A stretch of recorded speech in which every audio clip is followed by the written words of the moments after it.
Okay, here I am out on a beautiful Sunday afternoon, and I am working on my helicopter. This is a T-Rex 600, and I already had the setup done with this one. I've already flown it several times.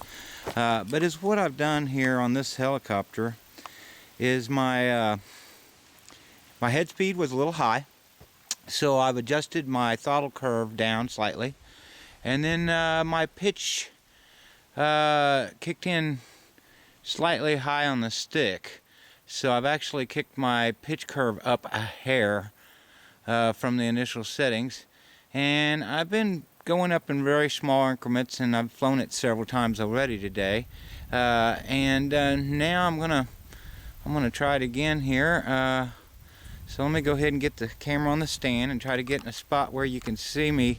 I'm just hovering and kind of seeing how it's doing, and let me get it set up on the stand. I'll be right back.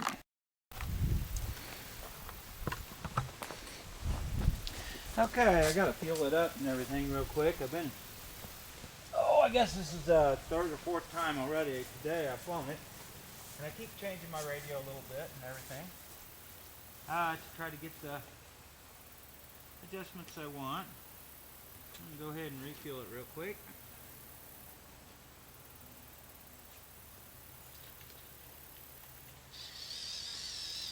And make sure to do your little clips so you don't flood your engine. My engine from setting was actually flooded, and I had a heck of a time starting it this morning.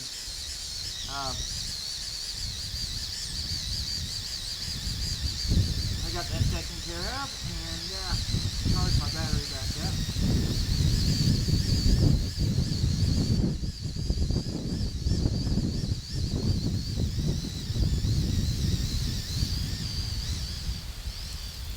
Once I get the settings that I'm really happy with, I can probably tell you or show you what I came up with.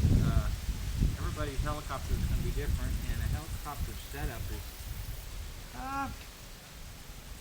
not for newbies. I should just say it's really complicated, and if you make any mistakes, it could cost you your model or hurt somebody. So make sure you get in touch with a professional before you try most of this yourself.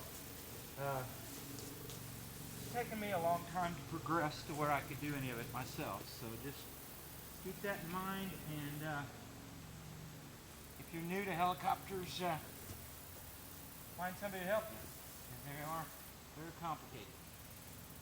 Okay, with that said, let's get this thing fired up. Turn the helicopter on, turn my radio on. Okay.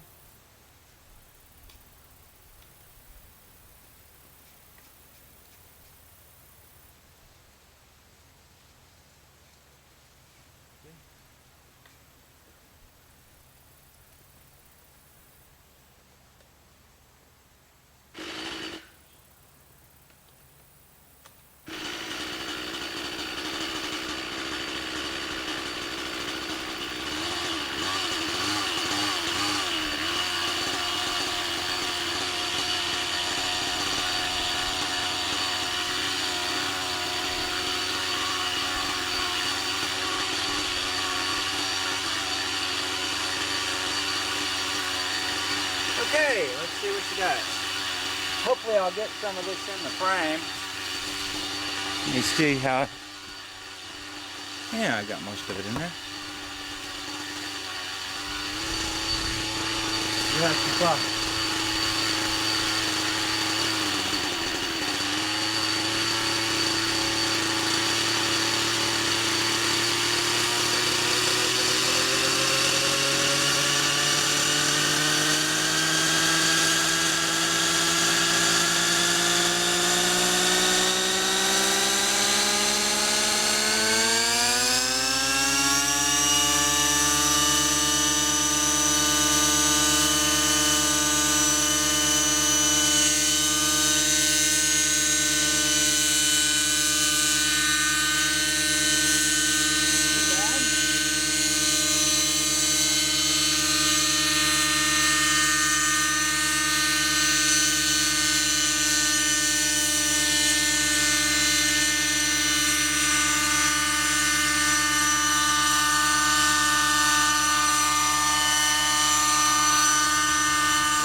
head speed to be nice and controllable, but it's not overdone.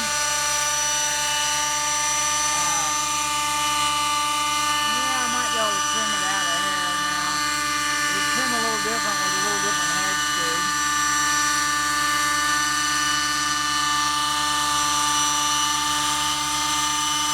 Let's see.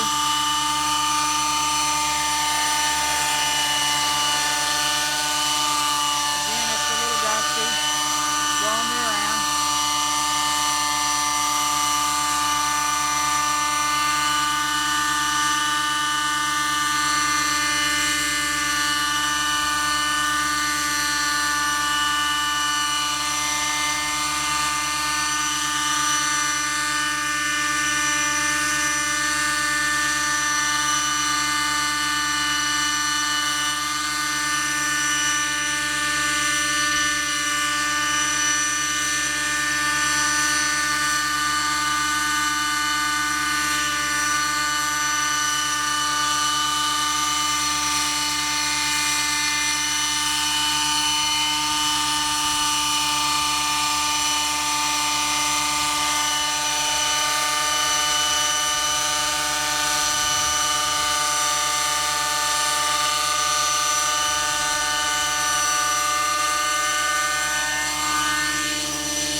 motor speed up. That means it's getting a little low on fuel.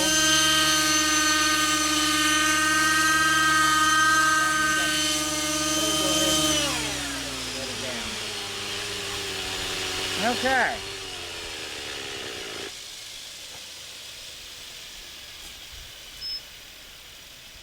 Awesome. There we go. I don't know, 4th or 5th tank. I'm starting to get it pretty close to where I like it. Let me see how much I've got left on my battery. I've still got plenty on my battery. Yeah, I do. So, I believe I'm going to go ahead and run another tank through it. See what happens. I've got it running awful close. It doesn't seem to be doing much wrong. Yeah, run one more tank through it. See how it does. Again, make sure you always do your clip here on your fuel line before you put the fuel in the model, or you'll flood your engine really bad. I've done that a few times.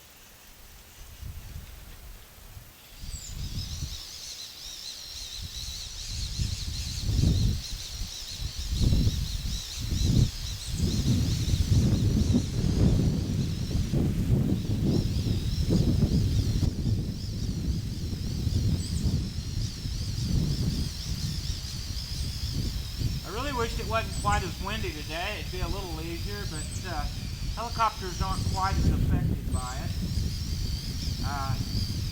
So I just trimmed it out a hair, and I'm fighting it a hair, and it's not that big a deal. But is what I'll find is when I go back to a normal environment with low wind, I'll have to retrim it. It'll be fairly out trimmed, so no biggie.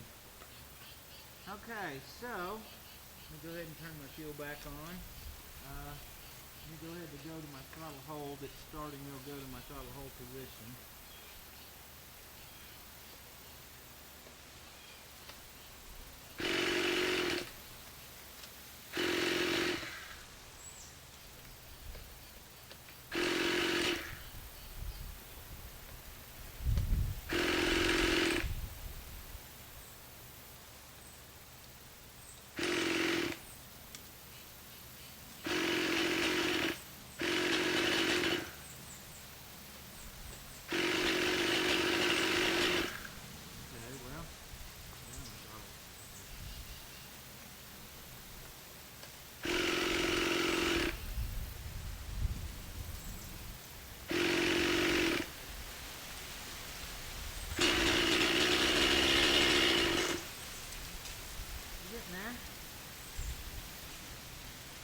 Is just an odd engine. Maybe just too new.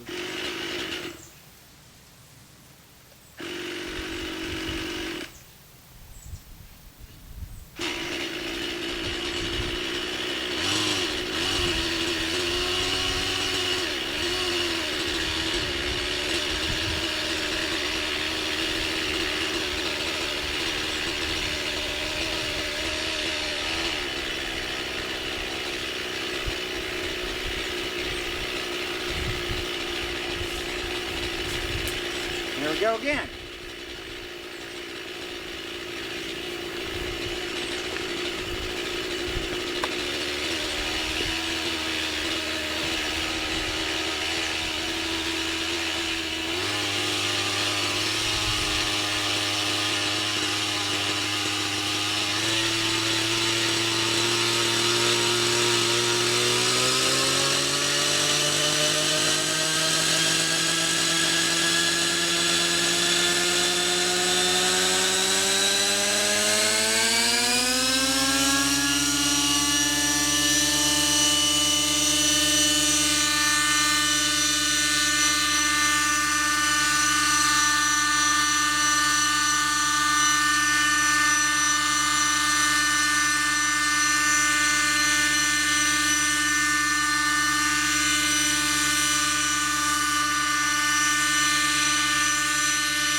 on my throttle at a full range at 40, yeah, I believe I'm at 45 at a mid-stick.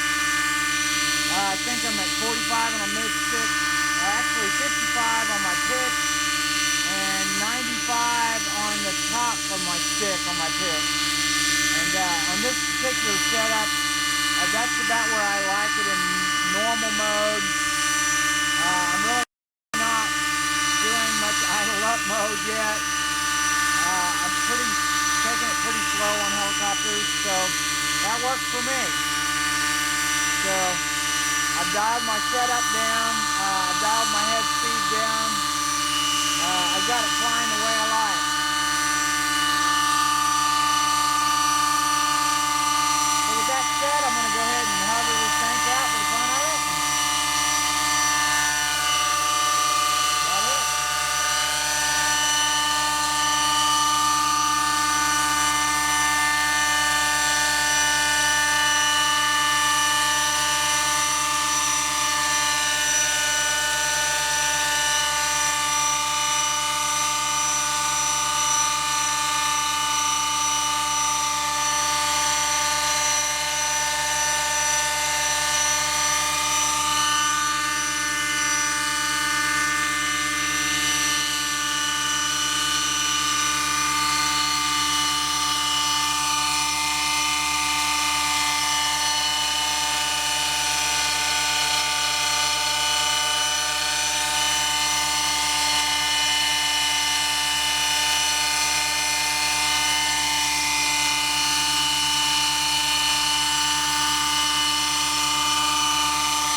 Seems to work like a dream this time.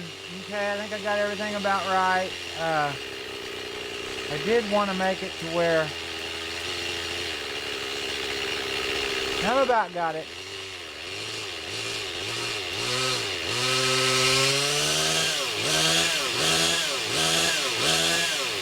There we go. Yeah, I got it where my engine won't die. I got my idle up far enough. I got my throttle hold idle up high enough. I've got my pitch to where it kicks in a little bit quicker. I've got my throttle to where it doesn't run the motor quite as strong, so I kick my head speed down. Now, of course, I'm about out of fuel. I'm getting pretty low on my batteries. That's about 5 tanks so far, I believe, 4 or 5. And I'm gonna call that it.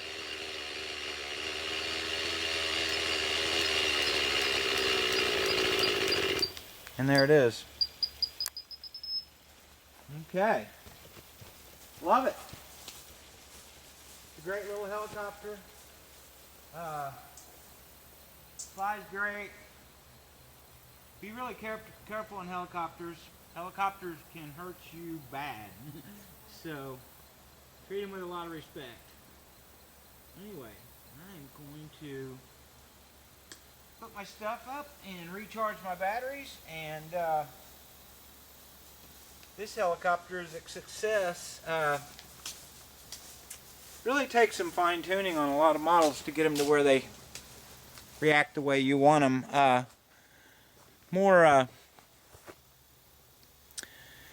Well, pilots with a lot more experience will set up models far different than, and you'll find a lot of the setups and stuff that you find online are very experienced pilots. So a lot of the settings that they give you and the baselines that you go by when you set up your model are going to be a little different than what you will need as you know, a beginner or intermediate or wherever you're at. So keep that in mind, and that's it.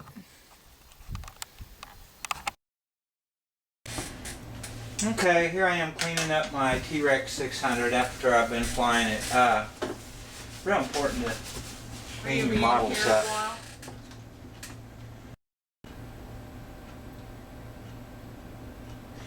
Well, anyway, cleaning up my TREX 600, and I will go over some of the settings that I've done to get it dialed in. But at first, I want to go over something, a mistake that I make most every time. That is just, I don't know. I let my helicopter set for a while each time before I start up. Anyway, but when I go to start it up, it's always very hard to turn over. And even though I have my clip on my fuel line, I don't know what it is. It seems like it, well, it just seems like it floods the motor out and while it's sitting there, because I guess my building gets at a higher temperature or whatever. And anyway, every time when I get my helicopter out, I grab all my starters and I just try to put a starter on it that will go ahead and turn it over no matter what, because I don't want to fool with pulling the canopy and pulling the plug. The bottom line is I usually, and this is really easy to do, be real headstrong and stuff, I usually almost burn up all my starters because I just want it to go. I just keep putting new batteries in them and keep trying it because I just think I can go ahead and spin it. The bottom line is I've learned, and I actually did that today, and then I finally went ahead and pulled the canopy off. If your helicopter is hard to turn over, even in a 50 size, don't destroy all your starters, because you can. If you overload them and overheat them, you'll just burn them up. I've done it. I've burned up some starters that way, I really have. I hate to admit it, but anyway, just pull the plug, take it outside, twirl it over, get all the excess fuel in it, out of it, and then put your plug back, and it's going to go right ahead and start up for you. Now, like I said, I was working on cleaning this thing up. It gets a lot of grass on it. My grass is not high, but you'll find that the rear rotors will actually pick up a lot of grass, and they throw it up into your rotors, and they'll really get your model dirty, and not to mention all the fuel going everywhere. So anyway, take some time, clean it up each time. You'll have a nicer model in the end. It'll look nicer. It's fairly important. Now, let me see what I'm going to go ahead and, I don't know if you can see this screen. I'll go over each one of them, what they are. And I am going to do a fair amount of cleaning, more cleaning on my helicopter. I'm just not going to put it all on tape. There's no reason to watch it all. But I'll use Windex, and I'll go over it and clean it up real nice. But anyways, what I ended up with on my settings, let me go to my throttle curve first.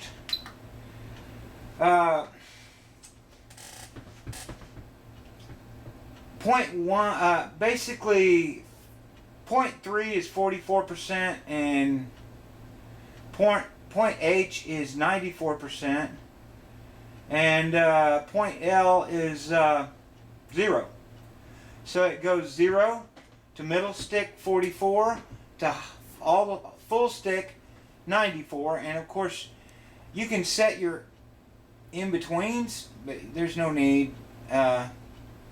0, 44, 94, and that got me the correct head speed that I wanted, that it made it fly good and not a lot of the real good helicopter pilots like a real high head speed, and is what that does. It makes it real reactive. You can just touch it and it just goes.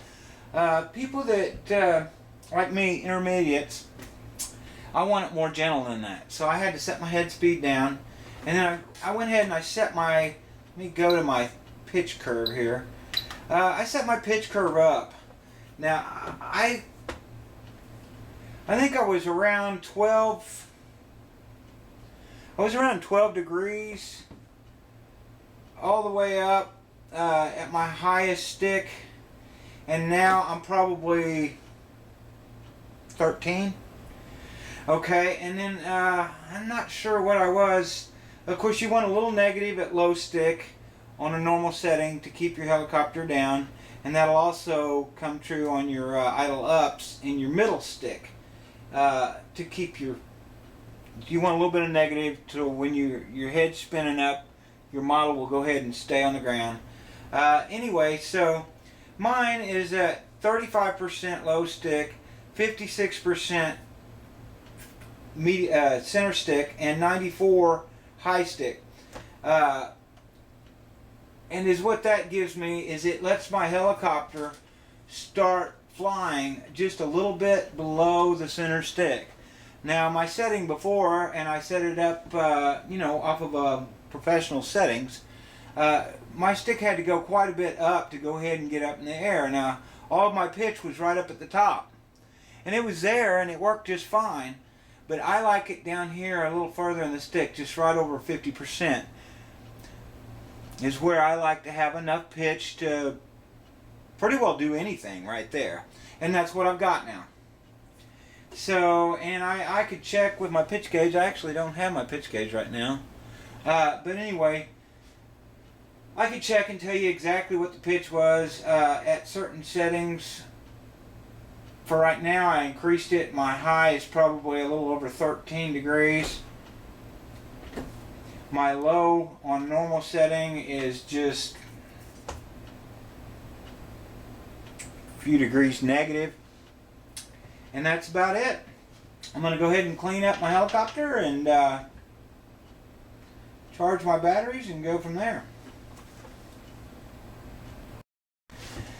Okay, I've got her all cleaned up. It's real important to go ahead and take the time. You don't always take the time at the field or even outside or every time you fly it even. It's really pretty bad, but sometimes, maybe not every time. I try to most of the time, but I clean it a little bit at the field. I usually have a little Windex and some paper towels, and I actually like this cheaper stuff way better, which I think I get at the dollar store, and it says it's got bug remover in it, And I don't really know what that is, but it seems to help. It seems to help, and it's cheaper than what you can get at Walmart and stuff. And I like this really well. But anyway, the bottom line is some kind of cleaner, some paper towels. Try to clean some of the excess fuel, some of the, of course, like I showed you, I had all the grass up on the rotors and the tail rotors. Actually, I found a place I missed there. And then, of course, you can, on most of these surfaces, use a little bit of denatured if you need something a little stronger. And then I went ahead and took off my, during setup, you put an X on one of your blades. And the reason you do that is, well, if you've watched my setup, you do it so you can compare the pitch and make sure that both blades have the same pitch at the same setting, at the same pitch curve setting. They have the same amount of pitch. So what you do is you pick one blade and you put a little X on it. Well, what I do is I take a pencil and I make my X. And then I take a piece of packing tape or clear tape of some type and I put over it. That way it won't rub off.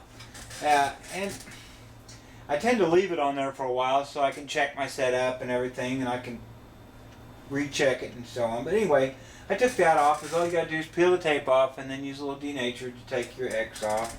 I went ahead and I cleaned everything, and I looked everything over. Now, especially on a helicopter, also works on airplanes, you need to inspect your gears. You need to inspect your linkages. That sounds like, you know, kind of overkill, and you don't have to spend a lot of time. Just tug on stuff, move stuff around, you know, see if there's a lot of slack. Look things over when you're cleaning up your model. It's a good time to do it. Now granted, at the field, probably can't. A lot of times you can't do that. There's just too much going on. You're in a hurry. You're trying to fly another model. So try to make time back at the shop, whatever your shop may be, a spare bedroom or your kitchen, which believe me, mine's been my kitchen or my spare bedroom enough times. It doesn't matter. Just get your stuff out, look your model over, check everything on it, charge your batteries up. And well, on something like this, right here on the swash plate, you can take and put a drop of oil. You see where my... I use Tri-Flow. Works pretty good. Things don't take a lot of oil, but they take some. So I will usually put a drop of oil every great once in a while on the swash. Now I'll go ahead and get my excess up with a paper towel. You're not trying to drench it, you're just trying to get a little bit on it. Work it up and down a little bit. Try to get a little bit of oil on it. But anyway, I can put a little bit more there and get it down the shaft. Try to get it there. This will make all the components work really well. Tri-Flow is a really good oil. You can get it at Walmart. But you can get it, it's actually originated, I believe, for bicycles. So any bicycle shop will have it. Walmart, a lot of, hobby shops maybe. I also use 3-in-1. I think the Tri-Flow is a little better, but the bottom line is oil some of your linkages and your swash plates up. Check your servos. Of course, clean your model. Check your gears, make sure no teeth are knocked off. And look for mistakes you're making, and I want to cover this. Now, when I start my model, I don't know where I put my, I guess I put my starter up. The bottom line is you put a starter right down here, and there's something I do that I really want to stop doing because I hate it. I seem to hit the side of my blade grip some when I'm trying to start it, and it kind of dings them up. And it's awful hard not to, and of course, like I said, I actually have a little trouble starting it because I let it sit long times between flying it. If a model sits on the shelf for any amount of time, it's going to be a little bit of a chore to get it started and stuff. The motor's going to be stiff. And like I said, I believe on a helicopter that this little bit of fuel that's sitting there in the line, even though I do have my clipped, I believe that bleeds into the motor after a while, because every time I let mine sit, I seem to have a flooded engine. And like I said, I try to start it with my starters anyway and almost burn all my starters up. I can just pull the glow plug out and make sure you get the little copper ring out too, because it'll blow it out if you don't. And then I turn the motor over with my starter for a little bit, and then the problem is solved. Now you would think, and you should be able to clear it out without pulling the plug. I haven't been able to do this one. Most of my airplanes, if I flood them, somehow I can just go ahead and turn them over with the starter and get it over with. This helicopter I cannot do. Maybe my motor is so new and so tight that I can't do it that way. The bottom line is I have to pull the glow plug every time that I've let it set for a while. Now, if I come back to this model and try to start it tomorrow, it won't be a problem. It's when it sets in my shop for a couple months, I try to start it, it's almost impossible. Again, next time, the minute I get it out, after it's been setting a while, I will pull my plug out and I'll turn it over my starter. Problem solved. Okay, now, and of course on your lipos, I always, if you're going to store them, and see, now I use this battery I actually run one of my radios off this battery. This will run my Futaba 14MZ, actually. This battery will. But I use it on my helicopter. But the bottom line is, they say, and this battery, if I checked, it would probably be about 60%. They say on a LiPo battery, if you're going to let it set for several months, I believe to leave it around 60% charge, which I'll have to check on the actual voltage per cell that would come up 60%. But that's what they call storage mode, and that'll make those batteries last longer. I actually use almost all my LiPos on a fairly regular basis. So what I do is if the voltage like this one seemed to be, it's got a tester on the side there, about 60%. I'm going to go ahead and test it anyway, but the bottom line is if they're about 60%, if I've used them down to about 60%, I don't mess with them until the next time I'm going to use them, because that's technically storage mode. Okay? Or I go ahead and I charge them full. That way they'll be charged full for next time, because I use them fairly regularly. But, and I don't know how accurate. I believe this tester is fairly accurate. It's showing 62% right now. I need to get online and look and see what the actual voltage per cell is to tell what the storage mode would be on these batteries. I've got these little testers that'll tell you what each cells are, and these are really cheap. And they'll tell you what each cell is, so let's see what they are. It's 7.8, 391, 391. Okay, because it's a 2-cell, so we got 391 on both cells. Like I said, I'll have to check and see what the actual voltage is to be 60%. This tester is actually saying it's 60%. So, if that tester is right, and I was going to store, I wasn't going to use this battery for several months, that would be perfect. And that's what they call storage mode on the LiPos. I've never done that. I always charge them up. And I've had pretty good luck with that. I mean, most of my LiPos, I've got some LiPos, I've got some LiPo batteries that I've been using for 3 years plus, so I think the way I'm doing it works. It works for me. But now, if you are going to set your batteries up for a very long period of time, 60% charge is what they're calling the storage mode on them, and that's probably what should be done. But anyway, again, I cleaned my model up. I cleaned all the nitro off of it. I cleaned all the grass off of it. I checked my gear meshes. I looked for teeth missing off my gears. Especially on a helicopter, if you find some teeth missing off your gears, or if you find something that's an issue, don't fly it. You can kill somebody with a helicopter. It's a flying buzzsaw. Don't take any chances. Go ahead and repair the gear. Replace the gear. Well, you can't repair the gear. Go ahead and replace the gear. Go ahead and fix whatever you found wrong.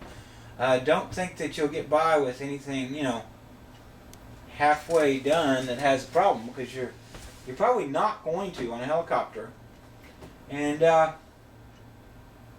anything you think that might be a problem, make sure you get it repaired before you try to fly it again, because they are very dangerous. And there's another point on helicopters I'd like to hit on real quickly. When you're hovering and practicing hovering, and you're especially newer people, with a larger helicopter that's real powerful, and really honestly, even with a 450 size, get a little distance from it. That way if something goes wrong, it's not going to get you. Now, I notice a lot of the manuals will say 6 foot away. 6 foot away is nothing. I mean, 6 foot away, if something goes wrong, is not enough room. I actually set my helicopter, I started up and put on my throttle hold. That way I don't accidentally hit my stick on my radio. And I set my helicopter probably 15 to 25 feet away from me. And then I walk back 15, 25 feet away before I go ahead and spool it up and try to start hovering it. And when I'm hovering it, I try to keep it at least 15, 20 foot away from me. Now granted, there's sometimes I get within 10 or 15 foot, which is a little close. There's a lot of safety in that room between you. If something goes wrong, you've got a chance of not getting hit with these rotors spinning really fast. And these things they'll kill you. They'll cut your head off. They'll, cut your leg off, cut your arm off, or just severely maim you. So treat it like a flying buzzsaw, and treat it with respect, and you probably won't have any problems. Anyway, with all that said, I think I've got this one lined out. I'm going to go ahead and charge my battery up, and